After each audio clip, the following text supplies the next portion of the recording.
En este video vamos a hacer una presentación inicial acerca del mercado accionario y las acciones. Primero, para contextualizar la negociación de las acciones, debemos entender que los mercados financieros son aquellos en los cuales los superavitarios o ahorradores que tienen excesos de fondos necesitan tomar decisiones acerca de invertir estos fondos excedentes para contar con ellos en el futuro.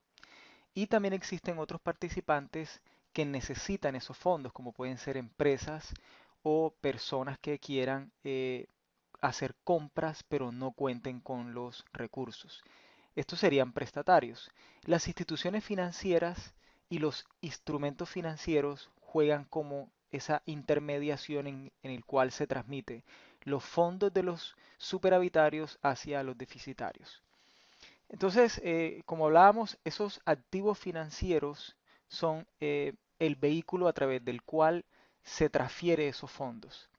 Y las personas y las empresas de inversión realizan un análisis de esos activos financieros en función de su liquidez o capacidad para convertirse en efectivo, su riesgo, es decir, el nivel de incertidumbre que tengan en relación a los flujos futuros de efectivo esperados, y la rentabilidad que se relaciona con cuánto puede ser el incremento en el precio hacia futuro de ese instrumento financiero.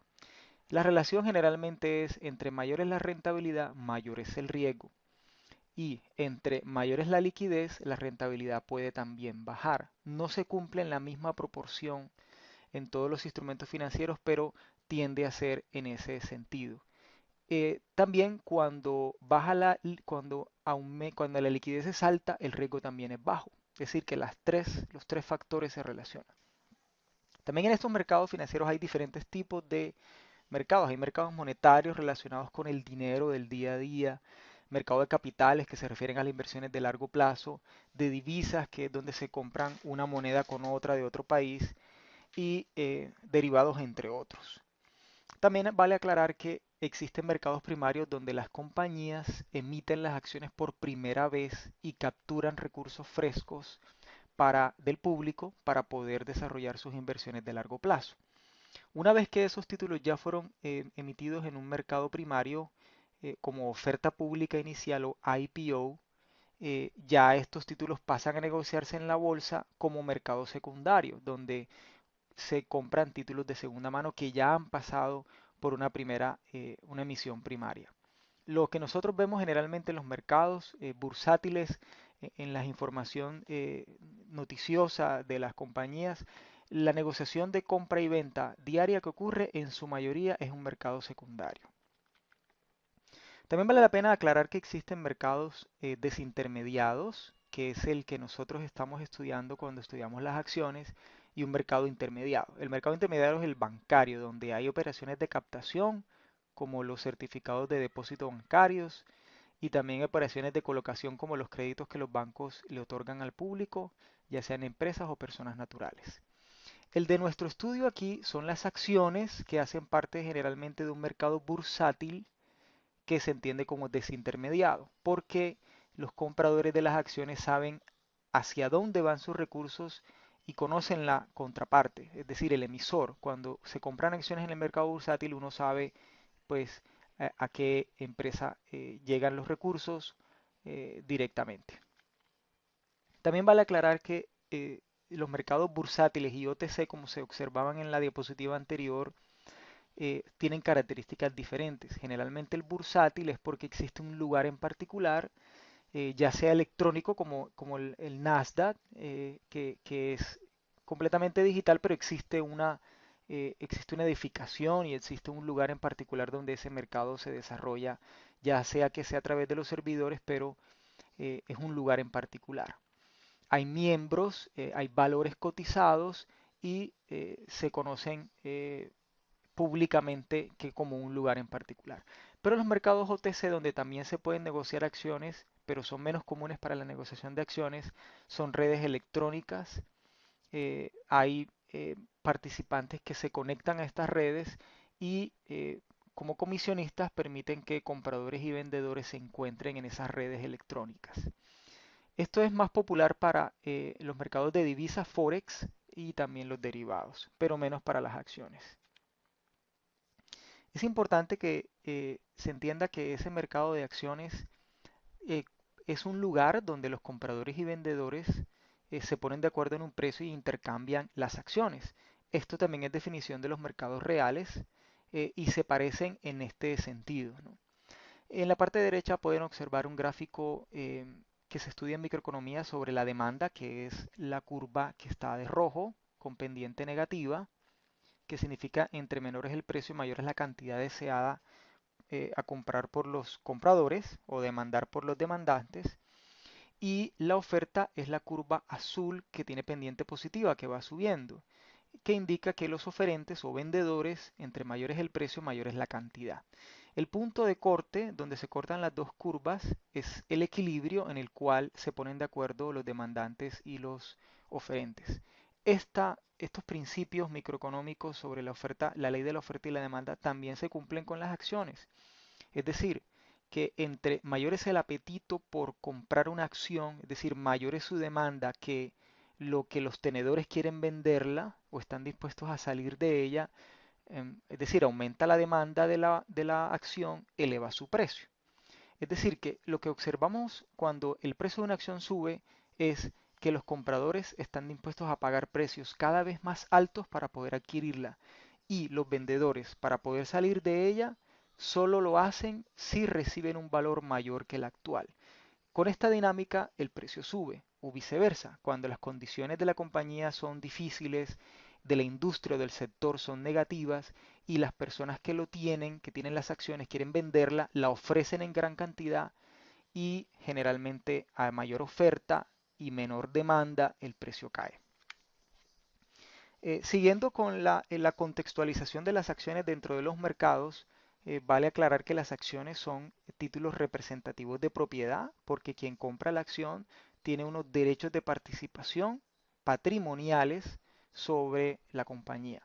Son de renta variable debido a que no se sabe a ciencia cierta cuál va a ser su rentabilidad futura. Se tiene una expectativa, ya sea por el histórico del desempeño de la compañía o por una expectativa propia de los planes futuros de la compañía y del desempeño de la industria y el sector hacia futuro.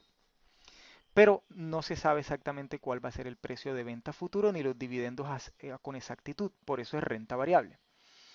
Y también pueden hacer parte de mercados primarios con oferta pública inicial o mercados secundarios en la compra y venta de segunda mano.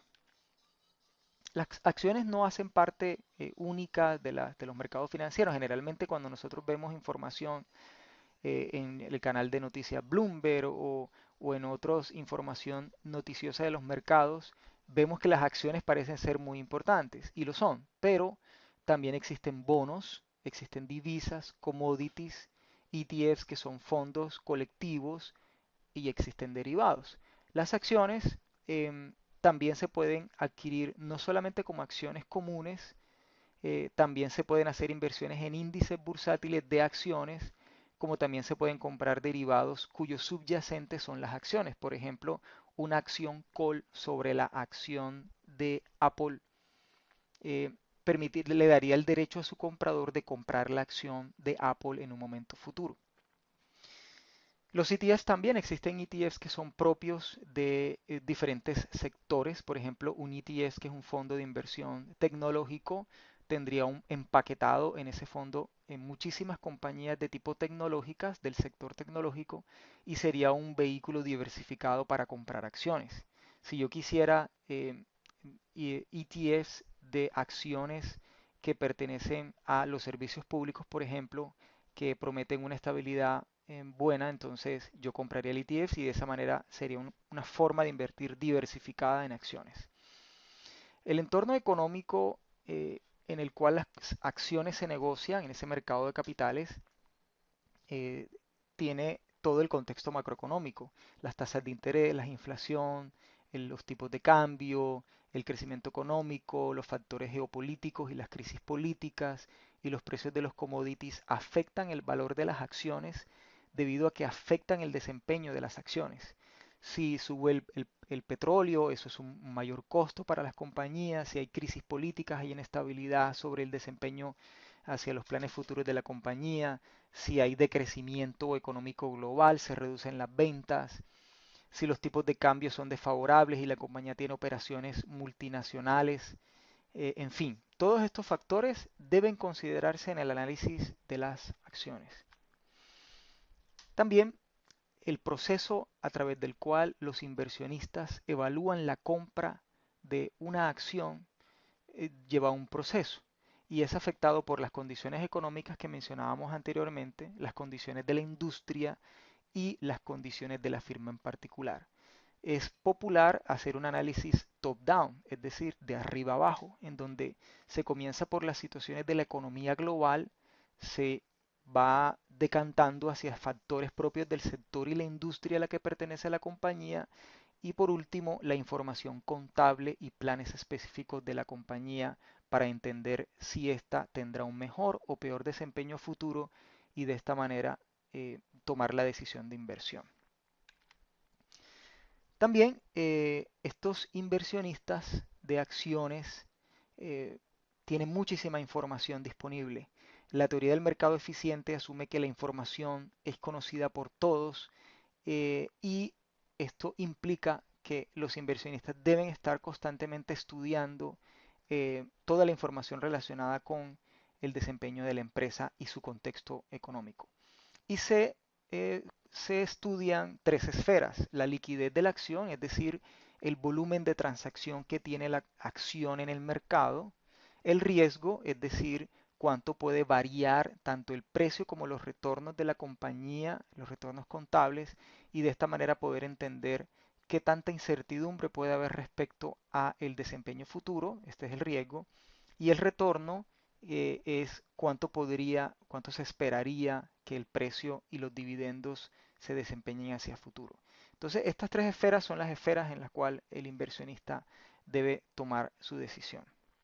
A mayor riesgo se debe exigir una mayor rentabilidad y la liquidez, el aumento de la liquidez reduce el riesgo, pero también puede reducir la rentabilidad. Bueno, en el siguiente video vamos a hacer una introducción más detallada acerca de los conceptos particulares de las acciones.